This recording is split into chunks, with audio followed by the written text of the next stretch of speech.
j'aimerais investir sur les marchés, je ne l'ai jamais fait. C'est quoi tes premiers conseils? De l'autre côté, sur les actions growth, on va vraiment essayer de comparer par rapport au secteur, donc par rapport à la croissance qu'elle a. Si par exemple, le chiffre d'affaires est en croissance de 30 ou 40% d'une année par rapport à l'autre, c'est plutôt bon signe. Pour les personnes qui veulent investir sur du long terme, donc il faut vraiment utiliser l'analyse fondamentale. Les personnes vont investir sur Tesla, sur le fondateur, sur les projets, et c'est ça de l'analyse fondamentale en soi. Maintenant, vous ne savez pas à quel prix.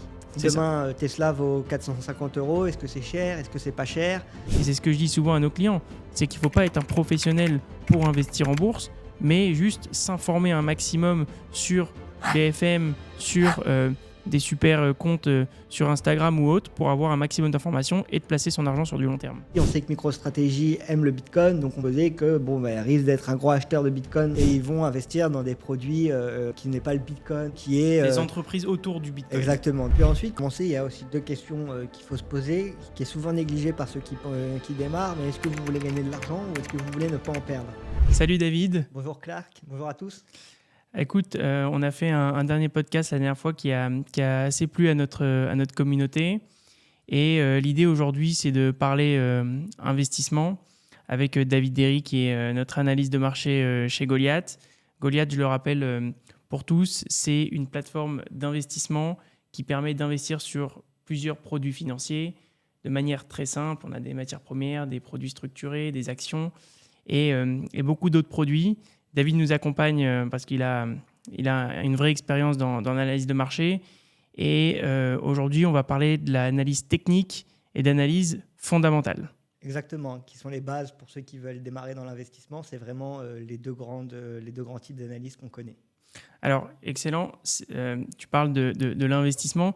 C'est quoi pour toi, pour se lancer dans l'investissement? Donc, c'est une question qu'on se pose beaucoup, que nos utilisateurs se sont posés au début et des nouveaux utilisateurs se posent. C'est quoi? Comment on se lance dans l'investissement en arrivant, je suis quelqu'un qui a 25 ans, qui aimerait investir sur les marchés. Alors, j'ai pas 25 ans, mais j'en ai 27. Mais j'aimerais investir sur les marchés, je ne l'ai jamais fait. C'est quoi tes premiers conseils? Alors aujourd'hui, il y a beaucoup d'informations sur les marchés, donc il faut réussir à faire les bons choix et à trouver les bonnes personnes, les bonnes sources d'informations. Il y a plusieurs choses, c'est un grand pavé l'investissement. Déjà, il y a beaucoup de confusion entre l'investissement et le trading. Bien sûr. C'est deux choses qui se ressemblent mais qui ne sont pas tout à fait pareilles. On va dire le trading, c'est plus sur du court terme, de quelques jours. Beaucoup des effets de levier. L'investissement effet de levier, c'était le sujet de notre dernier podcast. Donc le trading, c'est plutôt du day trading où tu achètes, tu vends, tu cherches à acheter au plus bas et vendre au plus cher, tandis que l'investissement, c'est vraiment sur du long terme. Exactement. Ça, c'est la première différence. Ensuite, avec le trading, on va plus faire de l'analyse technique. Donc, on va plus être tourné sur l'analyse technique, alors que sur du long terme, bien évidemment, on peut aussi faire de l'analyse technique, mais on va aussi beaucoup se concentrer sur l'analyse fondamentale. Et puis, avant de démarrer dans l'investissement ou le trading, il faut bien se connaître, il faut savoir pourquoi on veut démarrer, quels sont nos objectifs, quelles sont nos motivations.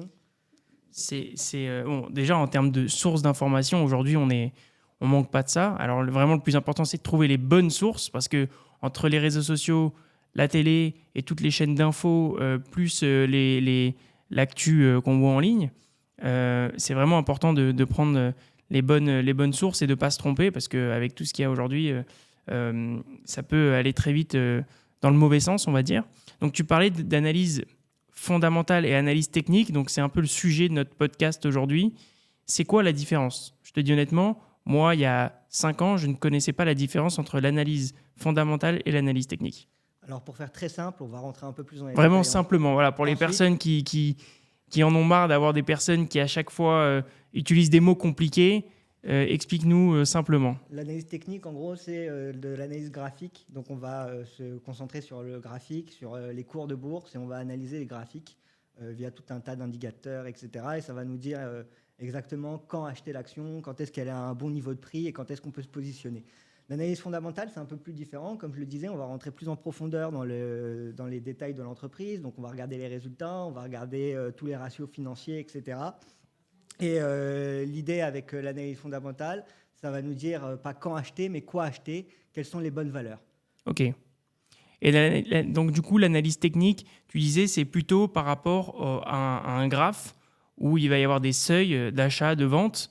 Comment aujourd'hui, toi, tu vas analyser un graphe sur l'analyse technique? Déjà, sur un graphique boursier, il y a ce qu'on appelle les chandeliers japonais, qui sont des bougies qui vont nous indiquer plusieurs informations, notamment le prix d'ouverture, le prix de clôture, le plus haut et le plus bas de la séance. Donc, on peut déjà commencer par analyser ces bougies-là. Donc ça, c'est pour du trading, on est d'accord. L'analyse technique, c'est plutôt sur du trading, et l'analyse fondamentale, c'est plutôt pour l'investissement. Exactement. Et donc ensuite, avec les chandeliers japonais, on a une première étape, mais ensuite on a tout un autre tas d'indicateurs qui sont disponibles. Par exemple, les plus connus, c'est tout ce qui va être support et résistance. On y reviendra un peu plus tard. Tout ce qui est bande de Bollinger. Donc c'est tout un tas d'indicateurs en fait qui vont nous permettre de nous dire soit la tendance du marché, est-ce qu'on est plus sur une tendance haussière ou plus sur une tendance baissière, et qui vont nous donner, comme tu le disais très bien, des points clés. Ou des zones où intervenir sur les marchés, que ce soit à l'achat, soit à la vente. Ok, très clair. Alors, ce que je te propose, c'est qu'on parle dans un premier temps en profondeur de l'analyse fondamentale, parce que je pense que 70% des personnes qui nous regardent sont là pour investir sur du long terme, et on passera évidemment à l'analyse technique, parce que l'analyse technique, ça représente quand même aujourd'hui une petite partie de nos clients et peut-être de nos futurs clients, parce qu'on a lancé il y a très peu de temps la possibilité de trader. Aujourd'hui, sur l'analyse fondamentale, qu'est-ce que tu vas aller regarder, comment tu vas analyser une action? On ne va pas parler des grosses actions à grosse capitalisation boursière, parce que c'est un peu plus facile, tu vas regarder la capitalisation, les projets, etc. Mais si tu trouves une action, comment tu vas trouver une action, on va dire une pépite, qui va te permettre, sur le long terme, toujours sur de l'investissement, d'avoir un rendement, tu vois, il y a 10 ans, Nvidia, comment tu l'aurais analysé, par exemple? Alors, déjà, il faut regarder plusieurs informations. Donc, on va regarder les résultats d'entreprise, donc le chiffre d'affaires, l'EBITDA, etc. Ensuite, on va tirer des ratios financiers. Donc, pour ça, il y a différentes méthodes que vous pourrez retrouver sur Internet. Il y a des indicateurs qui sont bien précis. Et puis ensuite, il y a deux grands types de valeurs. Donc, il y a les valeurs qu'on va dire value, où là, on va pouvoir se concentrer sur des choses parce qu'on a beaucoup plus d'informations. Donc, des grosses boîtes, comme tu le disais, on va pouvoir connaître le BPA, le bénéfice par action, le dividende, etc., qui est versé. Et puis, on va comparer. Et puis, de l'autre côté, sur les actions growth, on va vraiment essayer de comparer par rapport au secteur, donc par rapport à la croissance qu'elle a. Si par exemple le chiffre d'affaires est en croissance de 30 ou 40% d'une année par rapport à l'autre, c'est plutôt bon signe. Après, on va regarder que ses compétiteurs, ses concurrents font mieux ou pas. On va aussi regarder le niveau de dépenses et de coûts engendrés, parce que si le chiffre d'affaires augmente, mais que les dépenses prend tout le bénéfice et prend tout l'argent de la boîte n'est pas rentable. Et donc, sur l'analyse fondamentale, on va vraiment essayer de se concentrer sur justement ce genre de choses. Donc, des boîtes saines qui dégagent des bénéfices et des bénéfices qui croient d'année en année et qui sont dans un secteur prometteur. Alors, pour des petites valeurs, c'est toujours dur de trouver la pépite, mais il y a quand même des choses qui sont plutôt bon signe, quoi. On va dire des tailles effectives de l'entreprise qui grossit, le chiffre d'affaires qui augmente. Là, par exemple, pour Nvidia, c'est un peu différent parce que cette année, on a eu aussi tout ce qui a été engouement sur les sujets d'intelligence artificielle. Il faut savoir qu'en bourse, les gros fonds d'investissement réfléchissent surtout par thème d'allocation. Donc, si par exemple, demain, à la mode, c'est le métaverse, comme on l'a eu il y a quelques années, on va avoir les fonds d'investissement qui vont créer des produits et qui vont investir leur argent sur le métaverse. Et pareil, pour Nvidia, là, c'était l'intelligence artificielle. En plus, elle a fait son entrée dans le S&P, donc ça a eu beaucoup de... c'est incroyable ce qui s'est passé, surtout, là, on est le 22 octobre et Nvidia a explosé les records. Elle n'a jamais été aussi haut. Hyper intéressant. Aujourd'hui, sur Goliath, on essaye toujours d'avoir un maximum d'informations sur l'analyse fondamentale. Mais on n'est pas encore complet, on le sait. Aujourd'hui, pour des personnes qui aimeraient investir, donc comme tu dis, et faire toutes ces analyses, qu'est-ce que tu leur conseillerais comme site internet pour un site assez simple ou plusieurs, pour aller, quand tu dis site, ça peut être d'autres choses, mais pour aller chercher un maximum d'informations avant d'investir en bourse? Alors déjà, il faut regarder les relations investisseurs des sites d'entreprise parce que c'est là où vous allez pouvoir retrouver tout ce qui est bilan comptable et le résumé du trimestre passé en général pour les boîtes cotées. Donc, elles fournissent toutes les datas. Oui, en plus, quand tu es coté, tu es obligé de donner un maximum d'informations. Exactement. Il y a énormément d'informations à donner parce que c'est les régulateurs. La déclaration tous les trimestres à la SEC. Et donc, c'est sur ça que se repose la plupart des analystes et des investisseurs. Ensuite, il y a aujourd'hui tout un tas d'outils qui est arrivé sur le marché. Donc, par exemple, il y a des des outils comme FinChat, que moi j'utilise beaucoup, Koifin aussi, qui vont vous permettre vraiment d'avoir en fait le détail des entreprises et vraiment retrouver l'historique des résultats. Et puis ensuite, après, il y a d'autres outils comme par exemple Excel, et puis bien évidemment tous les gros sites où on va pouvoir retrouver les actualités des entreprises. Donc par exemple, on peut parler de Bloomberg, on peut parler de Investing, etc. Tous ces sites-là, en fait, on va retrouver un maximum d'informations sur la boîte et voilà, les résultats financiers. Alors pour récapituler un petit peu ce qu'on a dit, c'est que pour les personnes qui veulent investir sur du long terme, donc il faut vraiment utiliser l'analyse fondamentale. Alors, on peut aussi utiliser l'analyse technique, mais on va dire que pour vraiment être efficace, l'analyse fondamentale, c'est quand même plus utile et c'est mieux parce que, comme je le disais, c'est vraiment ce qui va nous dire et ce qui va nous donner plus de détails. Exactement. Donc, l'analyse fondamentale, regarder le bénéfice, le chiffre d'affaires, le nombre d'employés, la croissance sur le secteur. Donc, ça, c'est vraiment important et je pense que sur des actions et surtout pour les personnes qui veulent investir long terme, c'est plus intéressant de regarder la technique fondamentale parce que l'analyse technique, ça va être sur des graphes, acheter au plus bas, vendre au plus haut. C'est plus de l'analyse technique pour les traders. Mais bon, on en reviendra après, mais on y reviendra après. Mais de toute façon, les deux servent évidemment pour investir. Oui, bien sûr, les deux servent pour investir. Alors après, l'analyse fondamentale, en plus de regarder l'entreprise, il faut aussi regarder tout ce qui est données macroéconomiques du secteur. Donc, par exemple, parler de l'intelligence artificielle, où on voyait que là, c'était en boom. En général, il y a des marchés ou ce genre de choses. Il y a des facteurs macroéconomiques aussi qui peuvent influencer bien sûr. Le bien-être d'une société. Donc, c'est aussi important à regarder, notamment pour ceux qui sont plus sur tout ce qui est devises, etc. Les taux, ce genre de choses, ça peut aussi avoir un impact et donc c'est à prendre en compte dans de l'analyse fondamentale. Ok. Donc tout à l'heure, tu nous disais qu'est-ce que l'analyse technique. Donc l'analyse technique, c'est vraiment par rapport au graphe, c'est ça ? Exactement. L'analyse technique, c'est par rapport au graphe, c'est par rapport à la charte, par rapport au graphique de l'action ou de n'importe quel actif coté en bourse. Ok. Comment aujourd'hui fonctionne l'analyse technique ? Comment tu l'utiliserais pour des utilisateurs, disons, des personnes qui veulent trader sur le marché, des novices qui aimeraient se lancer dans le trading? Il ne faut pas être spécialement... Enfin, c'est important d'apprendre avant de trader. Il faut être un minimum informé, on va dire, tandis que pour investir sur du long terme, il n'y a pas besoin d'être... Enfin, il faut être informé, mais sans spécialement être un professionnel et sans pousser trop loin, parce que comme tu as dit, avec quelques analyses, ça suffit. Pour le trading, c'est différent. Donc, l'analyse technique, hyper important. Comment tu l'utilises, toi ? Déjà, moi, je suis contre tous les analyses techniques qui mettent trop d'indicateurs sur leur graphique. Disons qu'il y en a quelques-uns qui sont principaux et qui vont être utilisés par l'ensemble des acteurs du marché. Donc, il y a tout ce qui est support et résistance. Alors, un support, pour faire très simple, c'est quelque chose qui va supporter le cours vers le bas. Et en général, quand on arrive à ces niveaux de prix-là, par exemple, l'action elle était à 200, qu'on descend à 100, on peut considérer que 100, c'est un niveau de support. Et à ce niveau de support-là, on a beaucoup de chances que les cours rebondissent et repartent à la hausse. Pareil dans le cas contraire. Donc, si par exemple, on était à 100 et on revient à 200, les 200 vont être une résistance. Ça, c'est deux notions qui sont vraiment importantes en trading. Et ce qu'il faut savoir, c'est qu'une fois qu'une résistance est cassée, elle devient support. D'accord. Et vice-versa. Une fois qu'un support est cassé, ça devient résistance. Et ça, tu le fais avec les bougies, donc... Exactement. Alors, c'est très simple. Il suffit qu'il y ait deux fois que le graphe touche deux fois le même prix.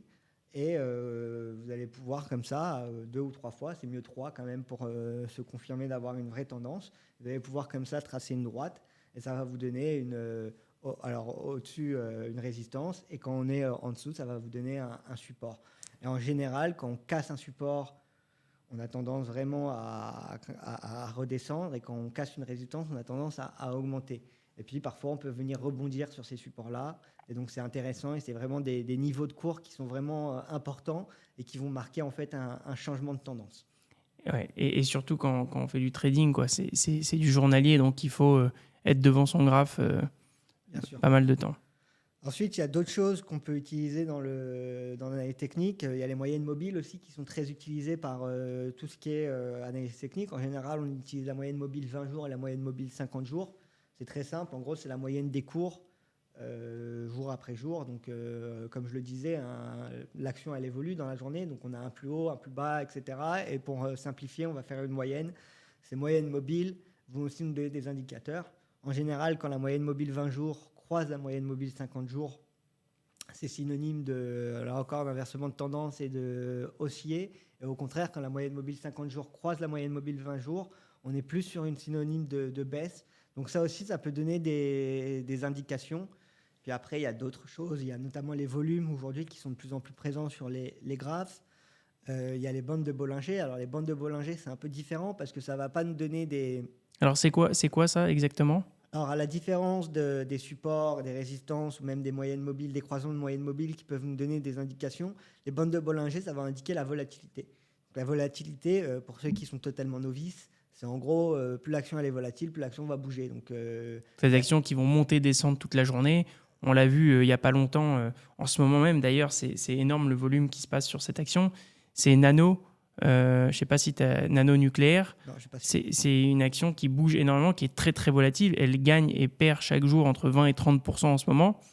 Donc les gens aiment bien s'amuser avec. Et donc c'est des actions très volatiles. Donc ça, c'est ça de quoi tu parles. Et donc ça, c'est marqué par les bandes de Bollinger. Donc en fait, ça va être des bandes qui vont entourer le graphique. Plus la volatilité va augmenter, plus les bandes vont se séparer, là, okay. En gros. Et plus elles sont écartées, plus ça veut dire que l'action elle est volatile.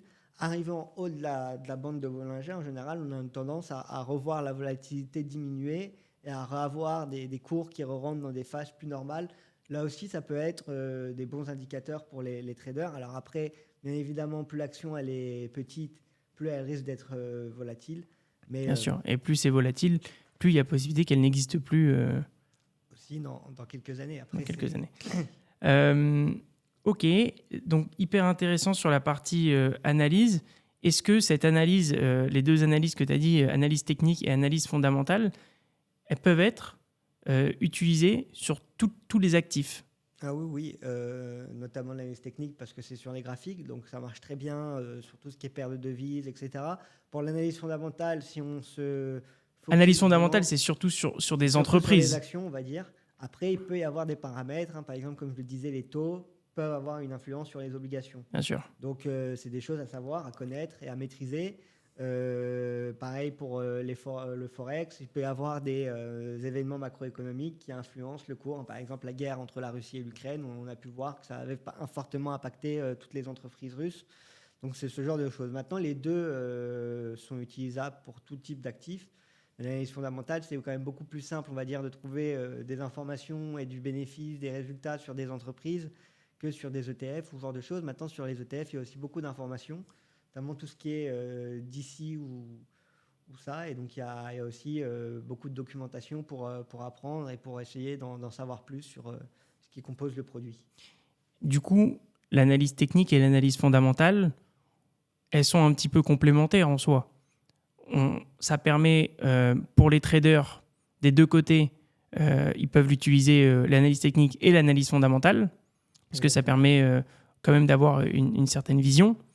Et pour les investisseurs, bon, le but, c'est surtout l'analyse fondamentale, mais on peut aussi utiliser une petite partie de l'analyse technique, même si ce n'est pas hyper représentatif sur le long terme. Exactement. Par exemple, pour un investisseur, on peut parler de Tesla, qui est un bon exemple. L'investisseur aime Tesla, il a fait son analyse fondamentale, il trouve que l'action est aujourd'hui sous-valorisée, que Elon Musk, avec tous les projets d'avenir, etc., il croit en Tesla et donc il estime que voilà, il souhaite avoir une position dans Tesla.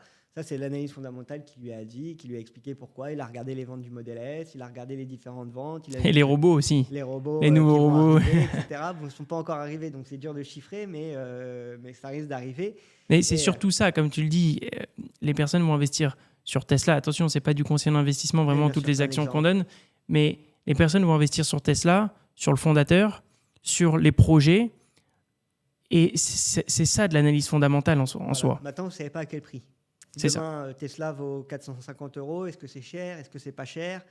Et ça, en regardant les graphiques, vous allez pouvoir déjà vous donner une première aperçu par rapport au prix. Est-ce qu'on est tout en haut? Est-ce qu'on est tout en bas, etc. Exactement. Et aujourd'hui, on n'est pas tout en haut. Donc, ça permet aussi de voir, OK, l'action a déjà été à ce prix-là. Aujourd'hui, on en est là. Avec toute l'évolution, les évolutions qu'il y a ces derniers temps sur Elon Musk et sur les projets qu'il a, parce que c'est un mec qui s'arrête jamais, eh bien, on peut se dire, OK, j'aimerais investir sur cela parce que je crois en Elon Musk, je crois en leur projet et je vais investir dessus pour du long terme. Donc ça, c'est vraiment de l'analyse fondamentale et c'est pas spécifiquement sur un site que vous allez trouver ça, mais plutôt sur les sites d'information, mais avec tout ce qu'on voit sur BFM et toutes les autres chaînes d'information qui permet d'être au courant un petit peu de ce qui se passe dans le monde. Et c'est ce que je dis souvent à nos clients, c'est qu'il ne faut pas être un professionnel pour investir en bourse, mais juste s'informer un maximum sur BFM, sur des super comptes sur Instagram ou autres pour avoir un maximum d'informations et de placer son argent sur du long terme. Comme tu le dis, c'est de moins en moins le cas. Aujourd'hui, l'information financière, elle est accessible à tous gratuitement ou presque gratuitement. Et c'est très facile de creuser. Moi, je m'en rends compte quand je parle à des clients particuliers. Parfois, ils en savent plus sur une action que certains analystes, certains fonds d'investissement. Parce qu'ils creusent, ils vont s'informer sur les réseaux sociaux, sur Reddit, etc. On pourra en parler, mais il y a quelques années, ça avait avec GameStop. Bien sûr, avec GameStop, ouais. Ça avait eu un impact assez important sur les cours de bourse. Et donc, c'est vraiment essayer de s'informer un maximum. Maintenant, comme tu le disais, l'analyse fondamentale, c'est bien pour savoir quoi acheter et ce qu'on aime. Maintenant, à quel point on achète, c'est ça toute la question. Et donc là, on va utiliser l'analyse technique. Donc, comme je le disais, par exemple, si on est sur un support, comme on a plus de chances de remonter, on pourrait éventuellement penser à ça. Il y a aussi d'autres choses dont on n'a pas parlé, notamment le RSI, qui est un autre indicateur dans l'analyse technique, qui va nous permettre de nous donner des zones de surachat ou de survente, qui est un indicateur qui marche assez simplement. Il y a 2 bornes en dessous, donc c'est pas sur le graphique, c'est juste en dessous, avec une borne à 80 et une borne à 20. Quand on est au-dessus de 80, on est en surachat. Quand on est en dessous de 20, on est en survente. Et donc là aussi, ça nous donne des informations. Quand on est en surachat, on risque d'avoir plus une correction. Quand on est en survente, on risque d'avoir plus une action qui augmente. Et donc ça, c'est vraiment de l'analyse technique. Ça va vraiment être de l'analyse technique. Ouais. OK. Alors, est-ce qu'aujourd'hui, tu as parlé de l'analyse technique et de l'analyse fondamentale. Est-ce qu'il y a d'autres sortes d'analyses où vraiment chaque analyse rentre dans ces 2 catégories? Alors, il y a d'autres sortes d'analyses. C'est les 2 principales analyses qu'on connaît. C'est les 2 plus utilisées sur les marchés. Maintenant, il y a d'autres types d'analystes. On peut penser par exemple à tout ce qui est dans la finance un peu plus professionnalisée. On va penser à tout ce qui est quant, donc qui vont faire de l'analyse quantitative, où là ils vont vraiment créer des dérivés, regarder des indicateurs bien précis, essayer de regarder la donnée de l'entreprise et se baser vraiment sur ça, sur les données que leur fournit l'entreprise. Et puis il y a l'analyse comportementale, où là, c'est un peu différent. On va regarder comment se comportent les fonds d'investissement. Par exemple, si on peut prendre un exemple, on regarde MicroStrategy. On sait que MicroStrategy aime le Bitcoin, donc on peut supposer que elle risque d'être un gros acheteur de Bitcoin dans les prochaines années. D'ailleurs, MicroStrategy a vraiment explosé aussi ces derniers temps, ce qui est incroyable. En fait, leur stratégie à eux, c'est d'acheter un maximum de Bitcoin lorsque ça baisse un petit peu. Et leur entreprise est valorisée que par rapport à ça, on est d'accord ? Aujourd'hui, leur entreprise, c'est une entreprise, ce qu'on appelle un miroir de Bitcoin. En gros, les investisseurs, au lieu d'acheter du Bitcoin directement, ils veulent se placer sur des produits qui sont en rapport ou corrélés avec le Bitcoin. D'ailleurs, on l'a très bien vu chez Goliath. Et ils vont investir dans des produits donc qui n'est pas le Bitcoin indirectement parlé, mais qui est... les entreprises autour du Bitcoin. Exactement. Donc, MicroStrategy, Coinbase, et puis il y en a toute une autre... Il y en a plein. Et on a même sorti des ETP Bitcoin, Ethereum. C'est d'investir dans le milieu de la bourse sur l'évolution des crypto-monnaies. C'est-à-dire que nous, on ne propose pas de crypto-monnaie sur Goliath. Par contre, tu peux investir sur un ETP Bitcoin. Si le Bitcoin va prendre 10%, eh bien l'ETP Bitcoin va prendre 10%. Et pareil sur l'Ethereum, pareil sur le Polkadot et Solana.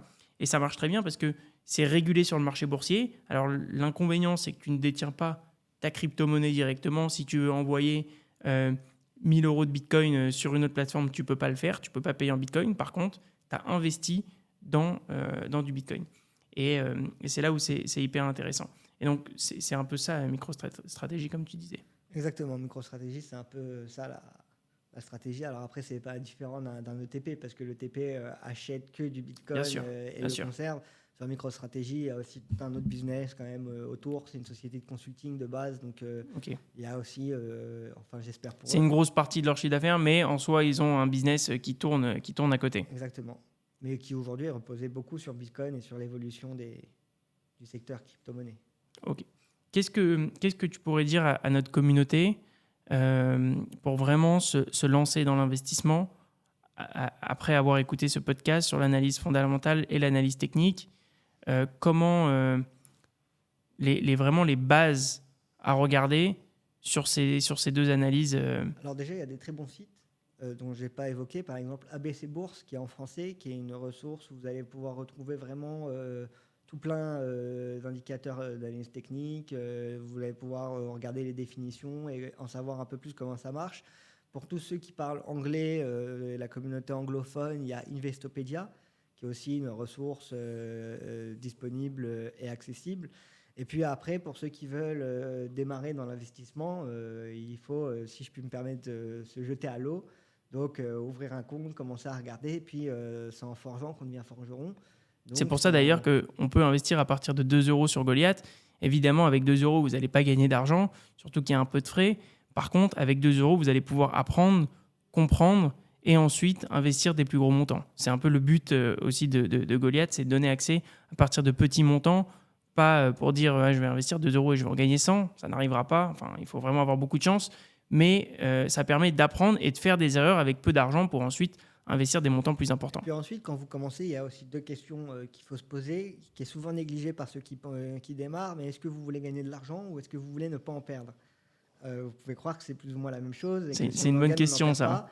Mais c'est pas les mêmes stratégies. C'est-à-dire que si on veut conserver son patrimoine et que notre but c'est vraiment de mettre de l'argent de côté, mais de le conserver et de se dire voilà, moi j'aime pas le risque. Et il y en a beaucoup qui sont dans ce profil-là. Vous allez plus vous tourner vers des produits financiers à faible risque. Vous allez acheter des ETF, vous allez essayer de, par exemple, acheter des produits sur le S&P pour avoir une exposition globale sur le marché, etc. Alors, quand même, c'est beaucoup moins risqué, mais ça reste d'investir sur le S&P 500. Pour les personnes qui ne cherchent pas à investir sur des actions spécialement, ça reste un investissement assez intéressant parce que si on regarde sur les 20 dernières années, le S&P a pris plus de 12% par an, je crois.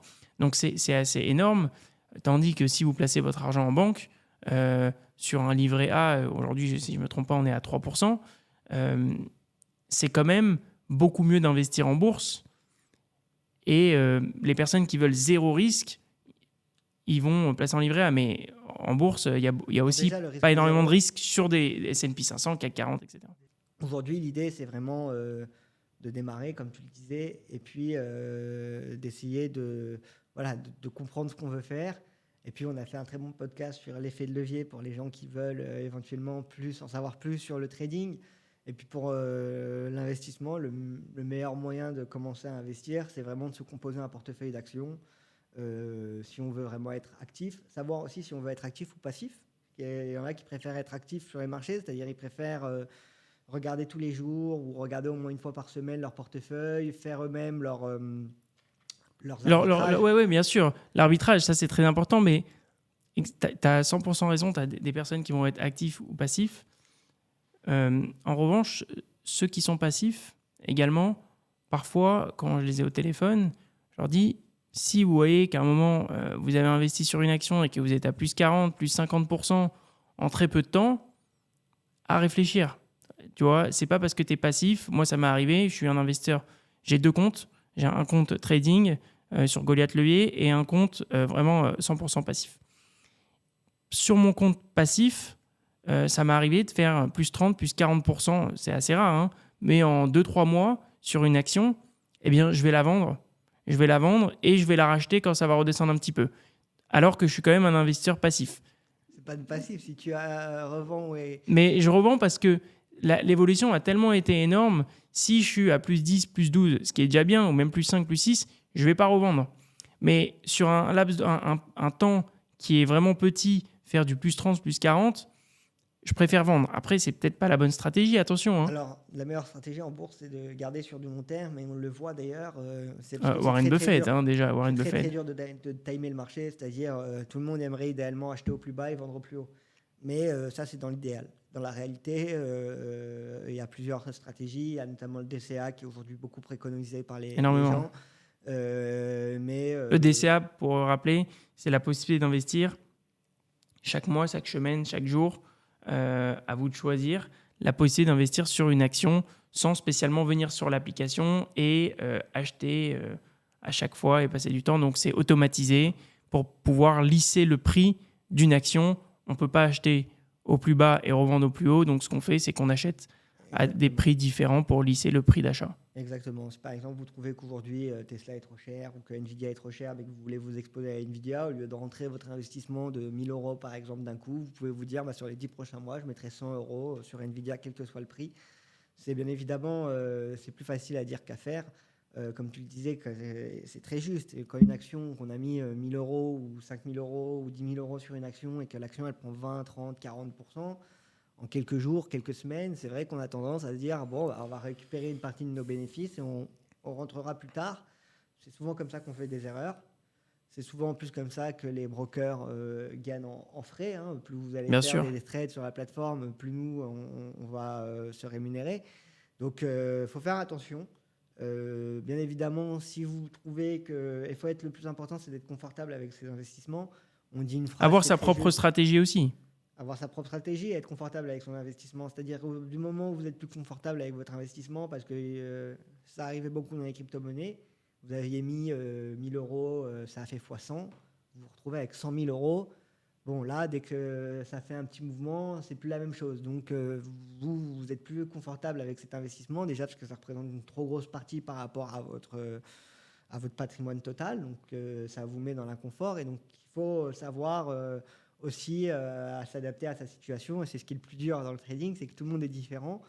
Quelque chose qui peut marcher très bien pour quelqu'un ne marchera pas forcément pour l'autre personne, que ce soit pour la volatilité, pour plein de choses, pour les moments auxquels la personne est rentrée sur l'action, pour les convictions personnelles de cette personne. Donc, il faut vraiment C'est essayer très de se important. faire une idée. Je suis d'accord avec toi sur à partir du moment où ça devient un montant important, c'est plus pareil qu'au début. Et donc, il faut vraiment avoir sa propre stratégie. Après, on le dit et redit, l'investissement long terme, c'est ce qui fonctionne le mieux, surtout pour les novices de l'investissement. Le trading, c'est quelque chose pour les professionnels ou pas, parce qu'avec on peut un petit peu trader avec un minimum d'analyse. L'investissement, c'est pour vraiment tout le monde aujourd'hui d'investir sur du long terme avec de l'analyse, comme tu as dit, fondamentale, chiffre d'affaires, bénéfices, nombre d'employés, croissance. Ça va permettre d'investir sur une action. Merci beaucoup, David, pour toutes ces informations. C'est toujours un plaisir d'expliquer un petit peu à la communauté les différences, que ce soit d'analyse ou entre l'investissement et le trading et plein d'autres choses.